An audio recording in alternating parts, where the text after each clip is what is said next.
আপনি মনে করেছেন মাস্টার্স করেছেন আপনি সফল, আপনি বড় আলেম হয়েছেন আপনি সফল, আপনি ইউনিভার্সিটিতে শিক্ষকতা করেন প্রফেসর আপনি সফল, আপনি একজন বড় ডাক্তার আপনি সফল, আপনি একজন বড় ইঞ্জিনিয়ার আপনি সফল, আপনি একজন বড় ব্যবসায়ী আপনি সফল। মনে রাখবেন আপনি মরে দেখেন যতগুলার নাম বললাম একটাও কবরে যাবে না। কথা বলেন না কেন? আপনার জিন্দেগির কোনো সার্টিফিকেট কবরে যাবে? কথা বলেন না কেন? কবরে যাবে? আপনার আমার দুনিয়ার কোন হিসাব সম্পদ কবরে যাবে? কিছু নাই। জীবনকে পরিবর্তন করেন। আল্লাহ তাআলা তো ফেরাউনের দোয়াকেও রাত্রে কবুল করেছেন। আল্লাহ তাআলা ফেরাউনের দোয়াকেও রাত্রে কবুল করেছেন। তোমাকে আমাকেও আল্লাহ তাআলা দোয়া কবুল করে মাফ করে দিতে পারেন। হযরত ওমর ফারুকের মতো মানুষকে আল্লাহ মাফ করে দিয়েছেন। কত বড় মানুষ যে রাসূলকে মারবার জন্য যেতে পারে, এই লোকটাকেও মাফ করেছেন কে? আল্লাহ। বলেন কে? আল্লাহ। আপনাকে আমাকে মাফ করবেন না? কথা বলেন না কেন? আল্লাহর কাছে আমরা বলতে পারি না, আল্লাহর কাছে আমরা চাইতে পারি না, আল্লাহর কাছে বলবার মতো বলতে পারছি না। এই জন্য আমাদেরই অবস্থা। আমার মুসলমান বন্ধুগণ, গভীর মনোযোগ। আল্লাহ রাব্বুল ইজ্জত ওয়াল জালালের পয়গম্বর সরকারে কায়নাত রাসূল পাক সাল্লাল্লাহু আলাইহি ওয়াসাল্লাম একদিন জুমা বা রাত্রে, বৃহস্পতিবার শেষ হয়ে যাওয়ার পরে জুমা বা রাত্র যখন শুরু হয়েছে, গেল যেই রাত্র, আল্লাহ তাআলার পয়গম্বর আল্লাহর কাছে দোয়া করতে লাগলেন, আল্লাহ তাআলা এই দুনিয়ার জমিনে আপনি আমাকে রাসূল বানিয়ে পাঠিয়েছেন, নবী বানিয়ে পাঠিয়েছেন, আমার কাছে আপনি নতুন শরীয়ত দিয়েছেন, মানুষের কাছে দ্বীনের দাওয়াত নিয়ে যাই। আয় আল্লাহ তাআলা, কোন মানুষ গ্রহণ করে, কোন মানুষ গ্রহণ করে না। আমি জানি চলবার পথে সব ধরনের লোক লাগবে দ্বীনের দাওয়াত দিতে গেলে। আয় আল্লাহ তাআলা, আপনি জানেন বর্তমান মক্কার সবথেকে সুপার পাওয়ার দুইজন ব্যক্তি আছে। এই মক্কার মধ্যে সবথেকে সুপার পাওয়ার তোমার দুইজন গোলাম আছে। পুরা পৃথিবীকে আপনি নিয়ন্ত্রণ করেন, পানির মধ্যে সকল বড় বড় প্রাণীকে আপনি নিয়ন্ত্রণ করেন, আসমানের সব কিছুকে আপনি নিয়ন্ত্রণ করেন। আল্লাহ তাআলা এই সুপার পাওয়ার দুইটা লোক, দুজনের নাম কিন্তু অমর। তাদের ভয়ে মক্কায় কেউ কথা পর্যন্ত বলতে পারে না। আয় আল্লাহ তাআলা, একজনের নাম ওমর ইবনুল খাত্তাব, আরেকজনের নাম ওমর ইবনুল হিশাম। একজন হিশামের ছেলে ওমর, আরেকজন খাত্তাবের ছেলে ওমর। আল্লাহ, এই দুইটা লোককে মক্কার সকল মানুষ ভয় পায়। যেমন তাদের পয়সা আছে, এমন তাদের খানদানের প্রভাব আছে, বংশের প্রভাব আছে। আয় আল্লাহ তাআলা, তাদের আবার পাবলিকের মধ্যে প্রভাব আছে। এই দুইজন লিডারের কথায় পুরো মক্কার মানুষ উঠে বসে। তাদের হাতে এখন মক্কার ক্ষমতা। তারা যদি দিনে পাবলিককে মারতে চায়, দিনেও মারতে পারে, রাত্রেও মারতে পারে, কেউ তাদের বিচার করতে পারে না। আয় আল্লাহ, এই জাতির সবগুলা মানুষ তাদেরকে ভয় পায়। দ্বীনের দাওয়াত দিতে গেলে তো এমন একটা লোকের দরকার।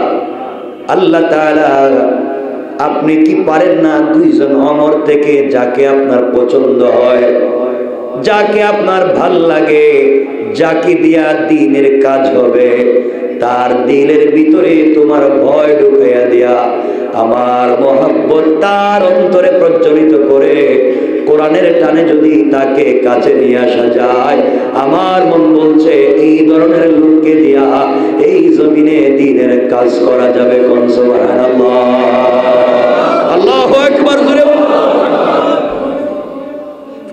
আমি কি জন্য এই কথাগুলো বলতে চাই শোনেন। আল্লাহ রাসূল দোয়া করলেন মক্কার সবথেকে বড় দুই গুন্ডার জন্য, যাদের কথায় মক্কার মানুষ ভয় পায় উঠে বসে। এই লোকের কাছে দ্বীনের দাওয়াত পৌঁছাবার জন্য আল্লাহর কাছে দোয়া করলেন। আর আমাদের সমাজে যারা খারাপ হয়ে যায়, যারা একটু বাজে পথে চলে যায়, হুজুররা তার কাছে যায় না, আলিম ওলামা দ্বীনের দাওয়াত নিয়ে তার কাছে যায় না। গেলে পাবলিক কি মনে করবে? আমি যদি খারাপ মানুষের পাশে যাই, মানুষ আমাকে খারাপ মনে করবে। আসলে এখন পর্যন্ত আপনি দ্বীনের মেহনত, দ্বীনের দাওয়াতের কৌশল বুঝেন না, ঠিক কিনা বলেন? এই খারাপ মানুষের কাছে যদি আপনি না যান, আপনি যদি শুধু অনুকূল আবহাওয়ায় দ্বীনের দাওয়াত দেন, প্রতিকূল আবহাওয়ায় যদি দ্বীনের দাওয়াত না দেন, খারাপ মানুষের কাছে যদি কোরআন সুন্নাহ নিয়ে না যান, এই মানুষগুলাকে দ্বীনের পথে নিয়ে আসবে কে? এই মানুষগুলাকে দাওয়াত দিবে কে? এই জন্য খারাপকে খারাপ বলে ফেলে দিবেন না, একজন বাজে লোককে বাজে মনে করে ছুড়ে দিবেন না। হতে পারে তাকে দিয়েও এই সমাজের বহুত ভালো কাজ হয়ে যেতে পারে, ঠিক কিনা জোরে বলেন? কোরআন হাদিসের কথা না। আপনারা শুনেছেন নিজামউদ্দিন আউলিয়া, নিজামউদ্দিন আউলিয়া আপনারা শুনেছেন, খুন করেছিল, মার্ডার করেছিল। কয়টা? মোটামুটি 100টা মার্ডার করেছিল, এটা তো আপনারা শুনেছেন। এত বড় মার্ডার কেসের আসামি আল্লাহ তাকে বানায় দিয়েছেন ওলি। সুবহানাল্লাহ বলেন না? আর একটু আওয়াজ করে বলেন।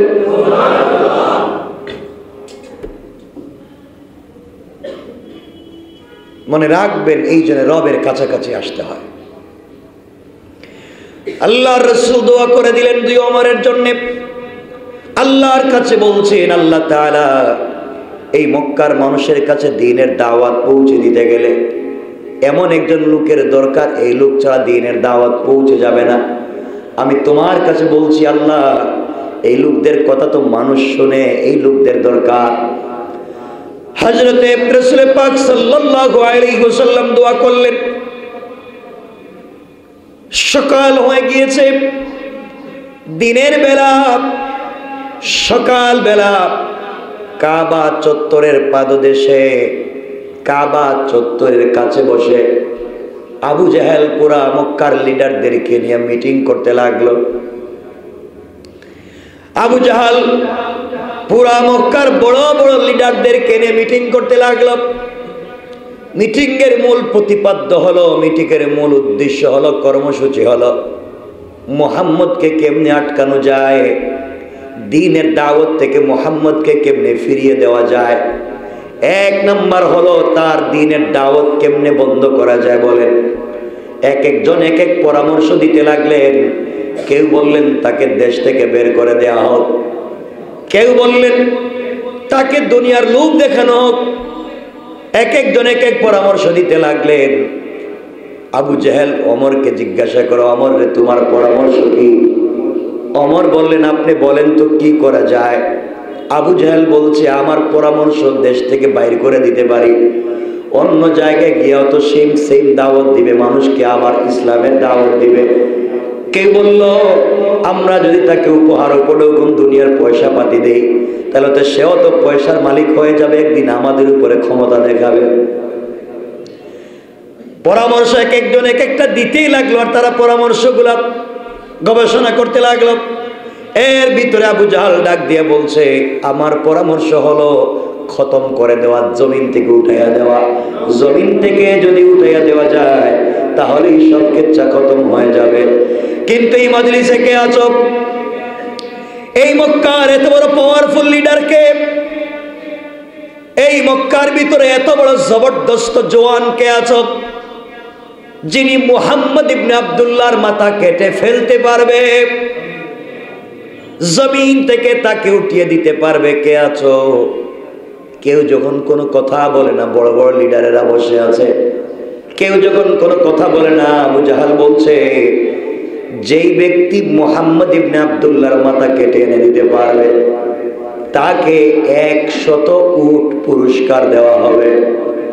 অর্থ দাঁড়ালো পৃথিবীর 100 প্রাইভেট কার তাকে উপহার দেওয়া হবে। প্রায় 100 কোটি টাকার সম্পত্তি তাকে উপহার দেওয়া হবে। কেউ যখন দাঁড়ায় না, এত টাকার লোভ দেখানোর পরেও যখন কেউ দাঁড়ায় না, আবু জাহাল নিজেই বলছে, অমর বন্ধু শোনো, এই কাজ কারো দিয়ে সম্ভব হবে না। আসমানের নিচে জমিনের উপরে তুমি চড়াই কাজ কেউ করতে পারবে না। তুমি যদি এই কাজ করে দিতে পারো পুরস্কার তো পাবাই, তোমার জন্য স্পেশাল আরো কিছু থাকবে।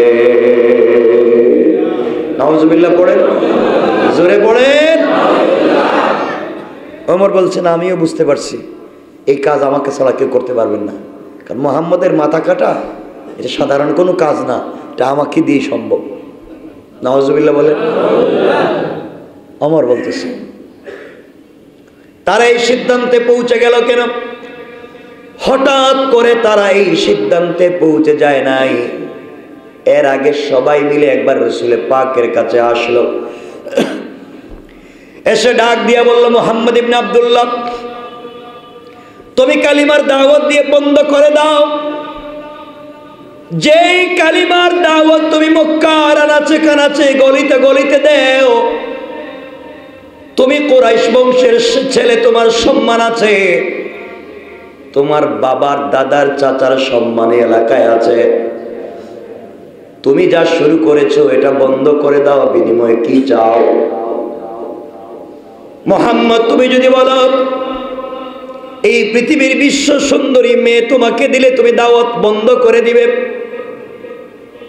তাহলে তোমাকে পৃথিবীর সুন্দরী মেয়ে তোমাকে উপহার দেওয়া হবে, বিয়ে করাইয়া দেওয়া হবে, খাদেমা বানাইয়া দেওয়া হবে।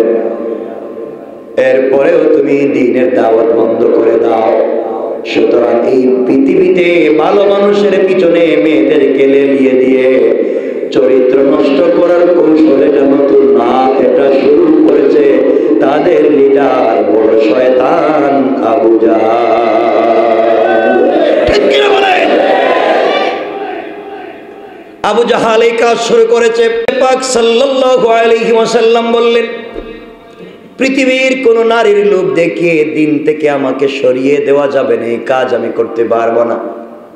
সবাই ডাক দিয়া বলছে, মুহাম্মদ শোনো, তাহলে তোমার কি পরিমাণ পয়সার দরকার তুমি বলো, আমরা বাড়ি বানাইয়া দেই, তোমাকে টাকার মালিক বানিয়ে দেব, যা চাইবে তা থেকে 100 গুণ বাড়াইয়া দেব। এরপরেও তুমি কালিমার দাওয়াত বন্ধ করে দাও। আমার রাসূল ডাক দিয়ে বললেন, শোনো রে, তোমরা যদি আমার এক হাতে পুরা দুনিয়ার সম্পত্তি উঠাইয়া দাও, এরপরেও একটা মিনিটের জন্য কালিমার দাওয়াত বন্ধ করে দিতে পারি না। সবাই বলতে লাগলো, তাহলে মক্কার ক্ষমতা তোমাকে দিই, তুমি মক্কার ক্ষমতায় বসো, তুমি আমাদেরকে চালাও, বিনিময়ে তুমি কালিমার দাওয়াত বন্ধ করে দাও।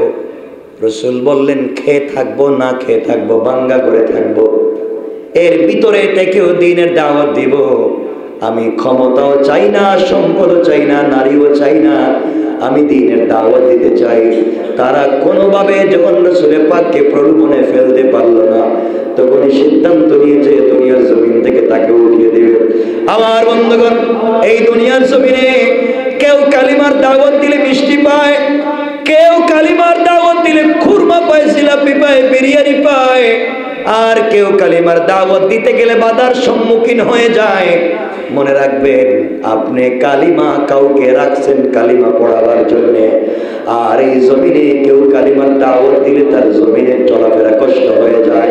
মনে রাখবেন, হয়তো যাদের জমিনে কালিমার দাওয়াত দেওয়ার পরে কষ্ট আসে, আর কারো কালিমার দাওয়াতে মিষ্টি আসে।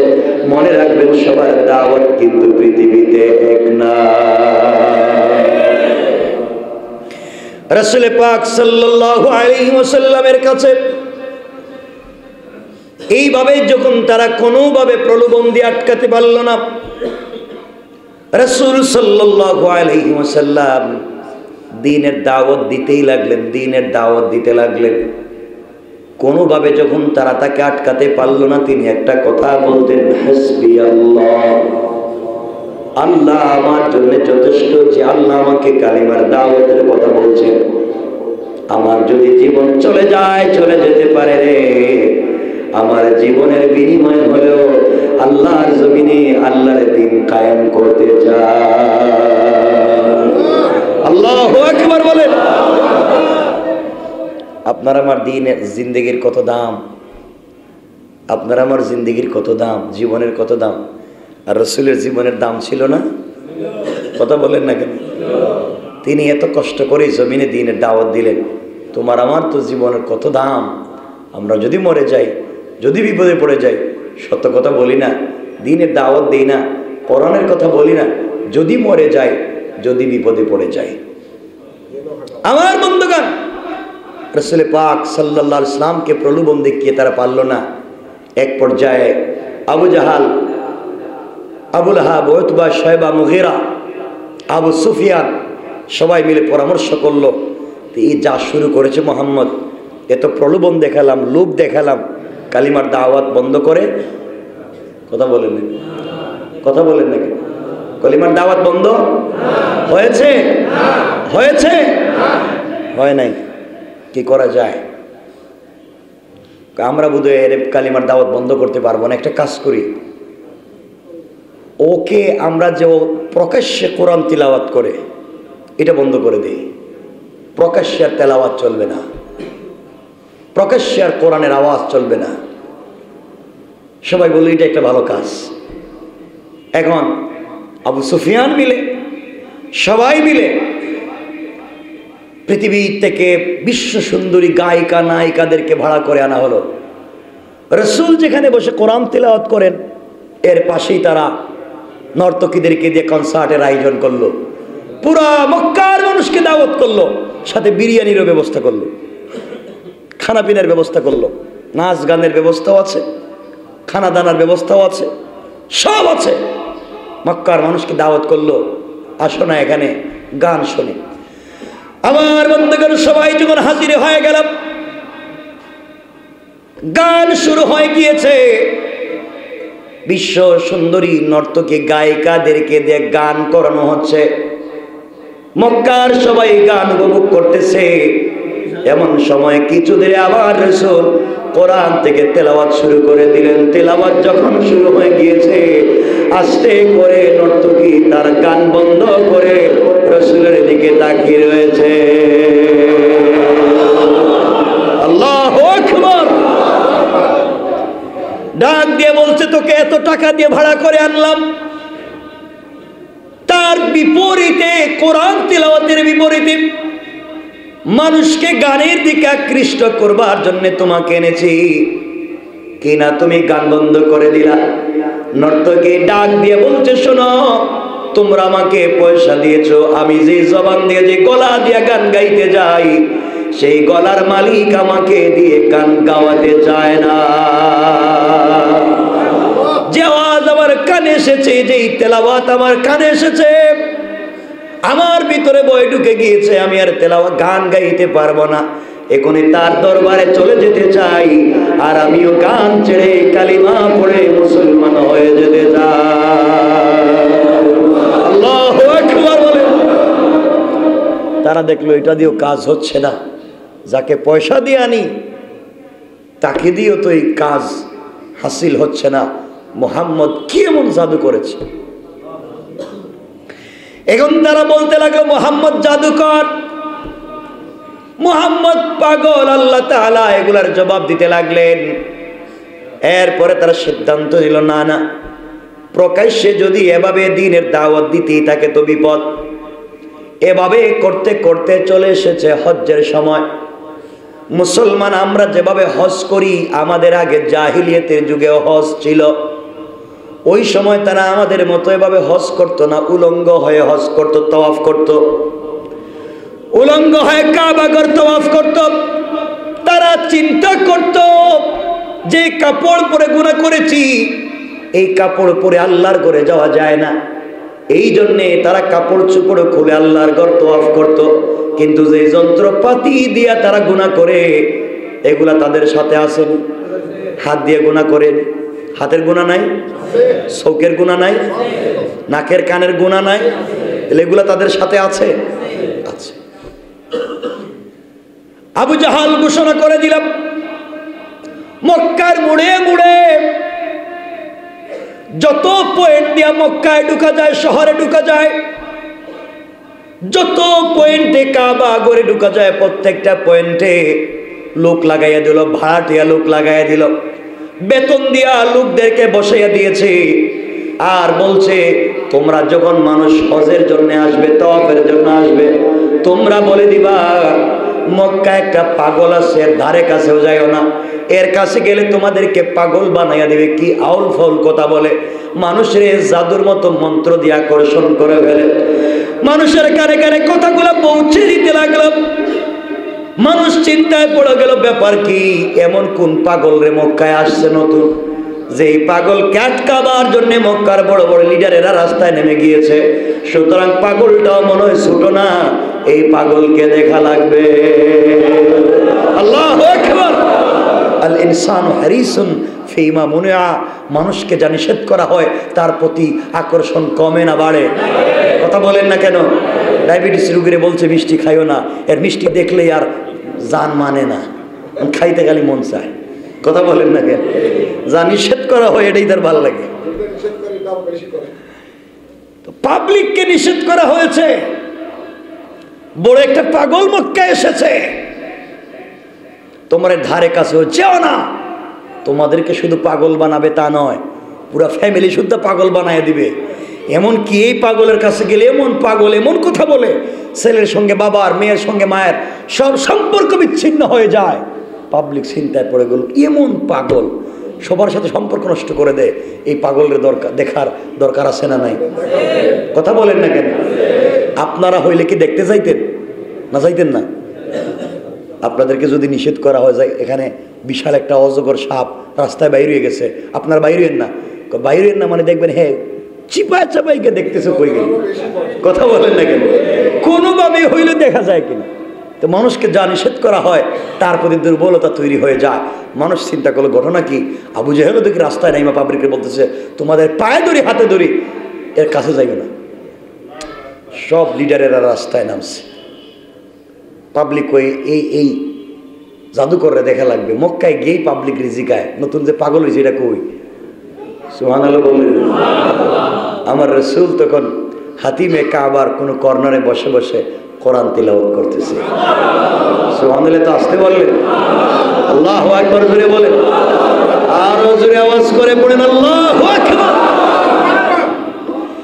পাবলিকের আস্তে আস্তে কেরা যেতে লাগলাম, সকল মানুষেরা তওয়াফে যায়, আর পিছন থেকে কেউ কেউ বলে কৌতূহল বশত দেখি তো কি হইল। এখন যত মানুষ আমার রাসূলের কাছে যায়, তার চেহারার দিকে তাকায়, কাপড়ের পরিপাটি কাপড়ের দিকে তাকায়, তার কোরআন তেলাওয়াত শুনে মানুষ সিদ্ধান্তে পৌঁছে গেল, এত পরিপাটি একটা মানুষ কোনোদিন পাগল হতে পারে না। চুলগুলা কত শান্ত, চেহারা কত মিষ্টি, তেলাওয়াতটা কত মধুর হয়, এই লোকটা পাগল হতে পারে না। যাইতো কাছে, এই যাইতো কাছে বলে যত মানুষ হজে এসেছে, সকল মানুষ সব বাদ দিয়া মুহাম্মদের চতুর্পার্শ্বে জমা হয়ে গিয়েছে। করে দিয়েছেন কে? এই জন্য আল্লাহ কোরআনে বলছেন, তোমরা যত কৌশল করো দ্বীনকে মুছে দেওয়ার জন্য পারবে না, আমি আল্লাহর কৌশল আরো বড়। এই জন্য আল্লাহ কোরআনে কারিমে বলে দিয়েছেন, ওয়া মাকারু ওয়া মাকারাল্লাহ। আল্লাহ রাব্বুল ইজ্জত ওয়াল জালাল বলে দিয়েছেন, তোমরা কোন কৌশল করো রে দিনকে মুছে দেওয়ার জন্য, আমার বন্ধুর থেকে পাবলিককে দূরে রাখবার জন্য কৌশল করলে, আর আমি আল্লাহ পাবলিককে পঙ্গপালের মতো তার আশেপাশে জমা করে দিয়েছি। রাসূল পাকের চতুর্পার্শ্বে পাবলিক, এবং সবাই দেখলো ঘটনা কি, করলাম কি না করলাম, মানুষেরা আসতো না। মানুষ দিকের কাছে আমার রাসূল তেলাওয়াত স্পিড আরো বাড়াইয়া দিলেন। আল্লাহু আকবার বললেন না? কোনো কথা নাই, বার্তা নাই, স্পিডটা বাড়াইয়া দিলেন। মধুর কণ্ঠে রাসূল তেলাওয়াত করতেছেন, আল্লাহু আকবার। রাসূল তেলাওয়াত করতেছেন। হাদিসে কুদসিতে আল্লাহ বলেছেন, আমি দাউদ আলাইহিস সালামকে কণ্ঠ দিছিলাম, দাউদের একটা কণ্ঠ থেকে 70 প্রকারের মধুর আওয়াজ শোনা যেত। গলা দিয়ে যখন তেলাওয়াত করতেন বাঁশির মতো 70টা আওয়াজ হইত। সুবহানাল্লাহ, এটা বাদ দেন কেমন, একসাথে 70টা মধুর কণ্ঠে আওয়াজ হতো। দাউদ আলাইহিস সালাম যখন তিলাওয়াত করতেন তখন আকাশের পাখিগুলা উড়াউড়ি বাদ দিয়ে কাছে বসে যেত এবং পাগল হয়ে সাগরের মাছ লাফিয়ে লাফিয়ে উপরে উঠে যেত। আল্লাহু আকবার। আর ইহুদির এই মাছ শিকার করত। এখানে আর একটা লম্বা ইতিহাস। ইহুদিরা এরা অরিজিনাল হচ্ছে মৎস্য চাষী ছিল, এরা সাগরের মাছ বিক্রি করত। ইহুদিরা এদের অরিজিনাল কাজ ছিল।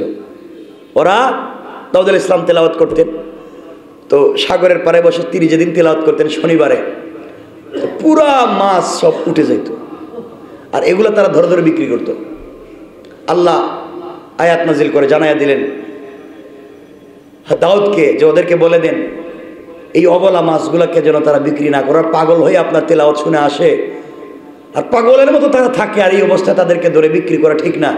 ওদেরকে বলে দেন ওটা যেন তারা না করে, ওরা আমার আকর্ষণে আসে। তিনি বললেন, এটা লম্বা ইতিহাস, ওদিকে আমরা যাব না। তিনি বললেন তোমরা এই কাজগুলো কইরো না, হারাম। ওই দিন মাছ ধরা হারাম। একদল এই কথা শোনার পরে তারা মাছ ধরা বাদ দিয়ে দিল, আরেক দল নিশ্চুপ হয়ে গেল, কোনো কথাও বলে না, কিছু করেও না, যারা মাছ ধরে এদেরকে নিষেধও করে না। আর আরেক দল সিদ্ধান্ত নিল আমরা শনিবারে মাছ ধরবো না, মাছ দাউদের তেলাওয়াত শুনে জমা হবে, আমরা বাদ দিয়ে আটকায় দিব আর রবিবারে ধরবো। চিন্তা করছেন কত বড় শয়তান, বুদ্ধি দেখছেন এদের? হ্যাঁ, এদের বুদ্ধি হইল আমরা ওই দিন আটকায় দিলাম, ধরতাম না তো, ধরলাম না তো, ধর্ম রবিবারে।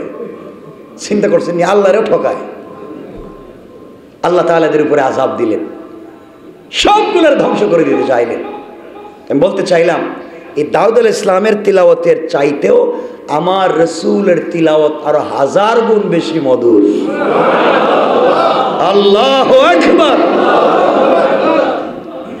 এই রাসূল তিলাওয়াত করতে লাগলেন আর মানুষ পাগলের মতো তার কাছে এসে মুসলমান হতে লাগলো। আবু জাহাল দেখলো এইটাও দিয়েও কাজ হয় নাই, মানুষ আর বেশি মুসলমান হইতেছে। আগে পাগল সম্পর্কে যদি কিছু পাবলিকে বলতাম না, তাহলে শুধু এলাকার মানুষই জানতো মোহাম্মদ। এখন যে পুরো দুনিয়ার মানুষ যাই না ফেলাইছে মোহাম্মদ। যারাই হজে আসছে তারাই দেশে গিয়ে বলতেছে গেছিলাম এবার মক্কায়, এমন একটা লোক দেখে আসছি, কি জানি বলে, মানে বললেই ভাল লাগে, শুনলেই ভাল লাগে, ওর চেহারার দিকে তাকাইলে সব ভুলে যাইতে ভাল লাগে। এর চেহারার দিকে তাকাইয়া থাকলে আর খাবার দাবারের কথা মনে পড়ে না। যে জীবনে হজে যাইতে চাইতো না, হ্যাঁ আমি আগামীতে যাবো। আল্লাহু আকবার বলেন। আগামীতে যাই, কেউ পাগলের দিকে আস। আল্লাহ বলেন তোমরা কৌশল করছো, দিন মুছে দিবে, আর আমি এখন কৌশল করলাম পুরো দুনিয়ার মানুষকে এখানে জমা করবো। সুবহানাল্লাহ বলেন না। আবু জাহেল দেখলো কাজ হইতেছে না, হিতে বিপরীত হইতেছে। এবার বললো শোনো, হজ শেষ, শোনো মুহাম্মদের আর তিলাওয়াত শোনা যাবে না। আইন করলো যে মুহাম্মদের তিলাওয়াত শুনতে যাইবা তারা মেরে ফেলা হবে। কি করা হবে? সবাই বলেন না। পুরা দেশে আইন করলো, সবাই মিলে আইন হইল যে তেলাওয়াত শুনবা তাকে মেরে ফেলা হবে। কেউ আর তেলাওয়াত শুনতে যায় না। রাত্র যখন অন্ধকার, গভীর রাত্র, আবু জাহেল চিন্তা করলো আজকেই তো আইন করলাম, এই দেশের কোনো নাগরিক তো আর কোরআন তিলাওয়াত শুনতে যাবে না, কারণ গেলে তো মরা লাগবে, আমি নিজেই যাই। সুবহানাল্লাহ বলে। সারাদিন বিরোধিতা করে রাত হইলে সেই তেলাওয়াত না শুনলে ঘুম আসে না। এমন লোক আছে সারাদিন আলেম ওলামার বিরোধিতা করে আর রাত হলে নিজের বাচ্চা নিয়ে দোয়া চাওয়ার জন্য হুজুরের ঘরে যায়। ঠিক কিনা বলেন? সারাদিন প্রকাশ্যে বিরোধিতা করে আর রাত হলে বাচ্চা নিয়ে হুজুর একটু মাথায় হাত দিয়ে দেন না দোয়া কইরা। এমন লোক বোধহয় এই আল্লাহর জমিনে নাই। আমার বন্ধুগণ, তেলাওয়াত চলতে থাকে। আবু জাহাল চিন্তা করলো আজকে তো কেউ যাবে না, আমি তো আইন করেছি, কেউ যাবে না। আমি মন মতো মজা করে আজকের তেলাওয়াত শুনবো। আল্লাহ রাসূল গভীর রজনীতে কোরআন তেলাওয়াত করেন। আবু জাহাল আস্তে আস্তে ঘরের কাছে চলে গেল।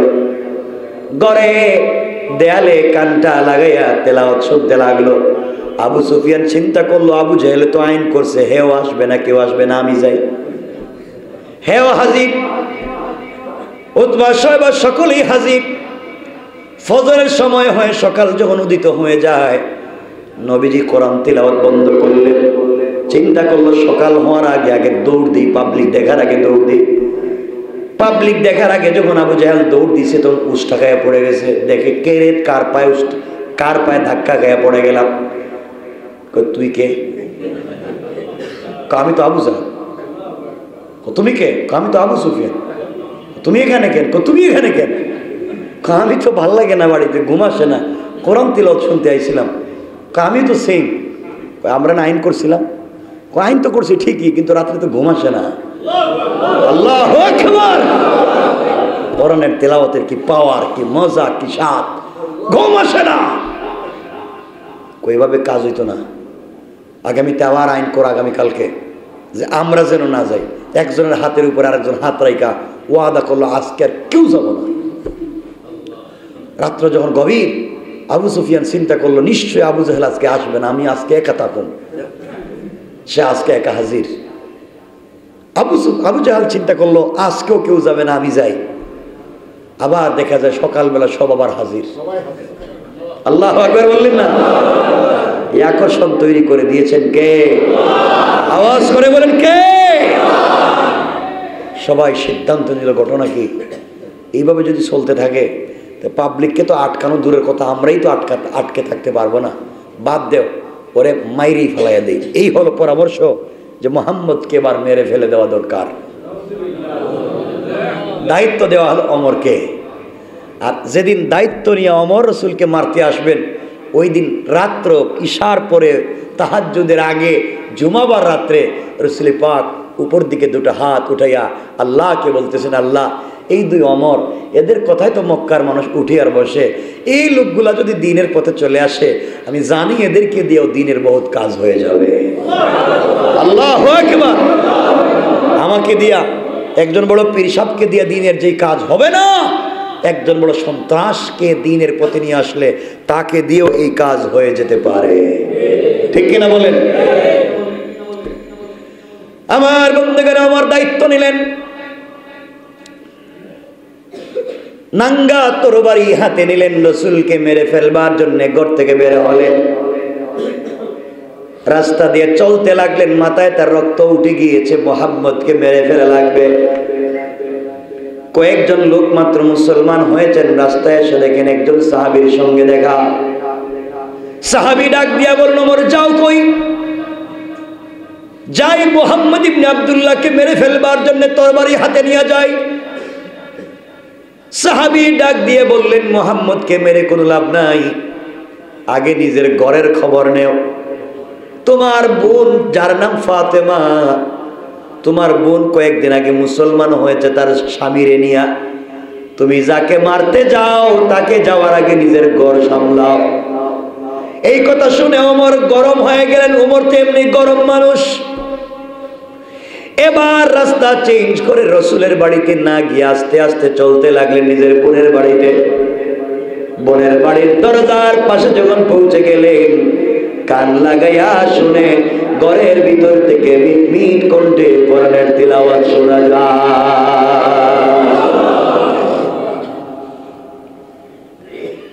একজন সাহাবী ওমরের বোন ফাতেমা এবং তার স্বামীকে কোরআনের যেই আয়াত আমি তেলাওয়াত করেছি সেই সূরা তাহার শিক্ষা দিচ্ছিলেন।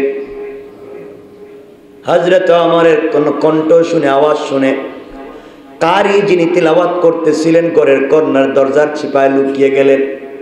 কারণ ওমর কোন কথা শুনতে চাইবে না, সেই মারামারি শুরু করবে। হযরতে ফাতেমা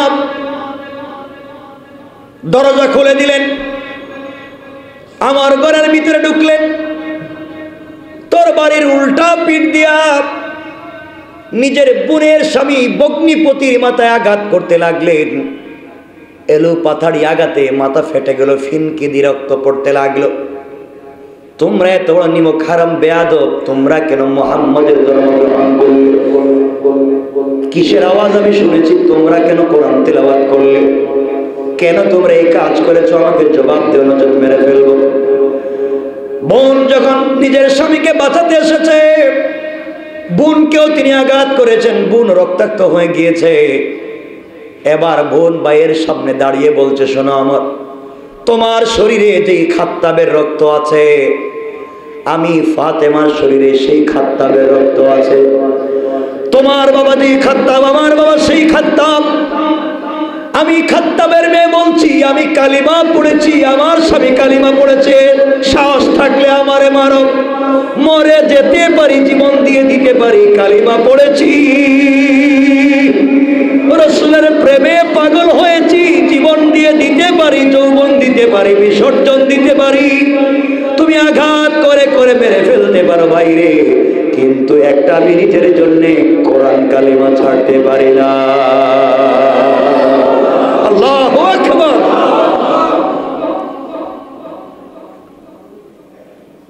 এই ইসলামের অনেক দাম।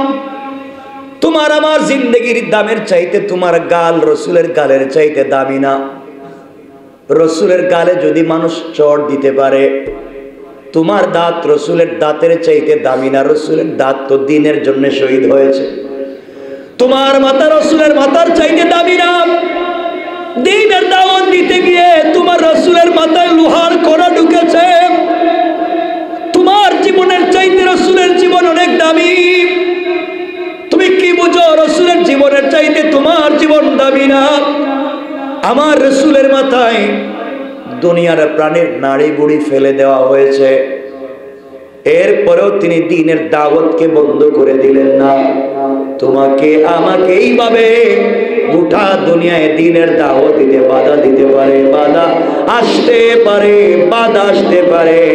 আপনি আমি যদি দাঁড়িয়ে যাই, আমাদেরকে হেফাজত করে দিবেন কে? হযরত ওমর, কথা লম্বা। বোন যখন মায়ের খেতে খেতে দাঁড়িয়ে গিয়েছে, আপনি দেখবেন দেওয়ালে যখন পিঠ লেগে যায় আর সে যখন সোজা দাঁড়িয়ে যায়, তখন সেও যখন প্রতিরোধ করতে শিখে, তখন তার সামনে যেই দাঁড়িয়ে থাকে, কে আছে কি আছে এটা আর জানতে চায় না। ঠিক কিনা বলেন?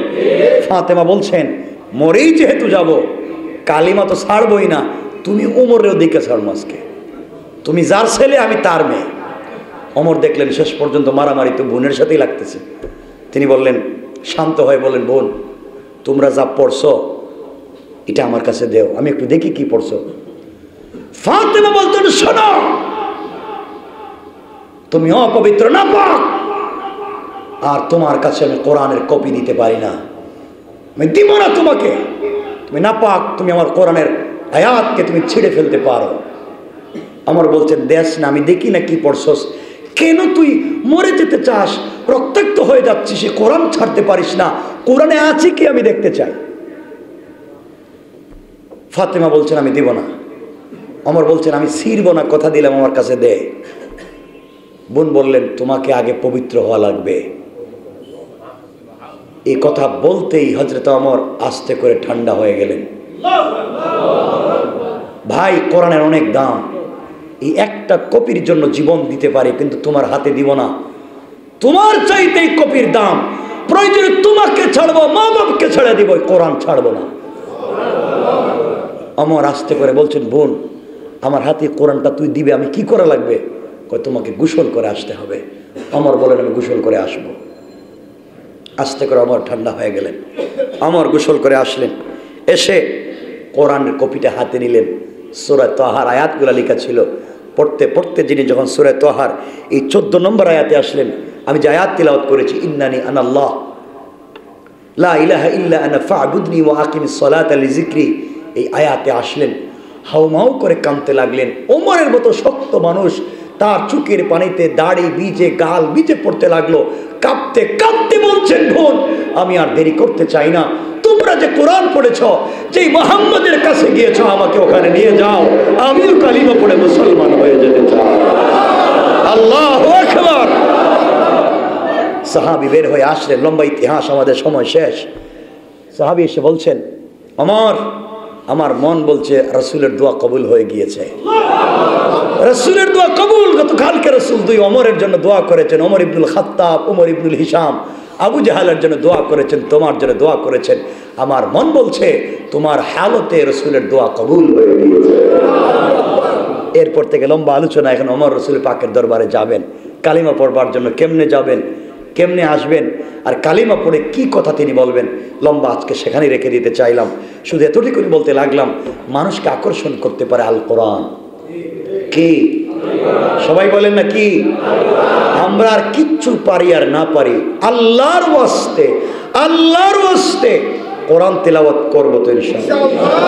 বলেন না ইনশাআল্লাহ? বলেন না ইনশাআল্লাহ? কোরআনটা তেলাওয়াত করেন না, মজা পাবেন। পড়েন, কোরআনটা পড়েন। আল্লাহ আমাদের কবুল করুন।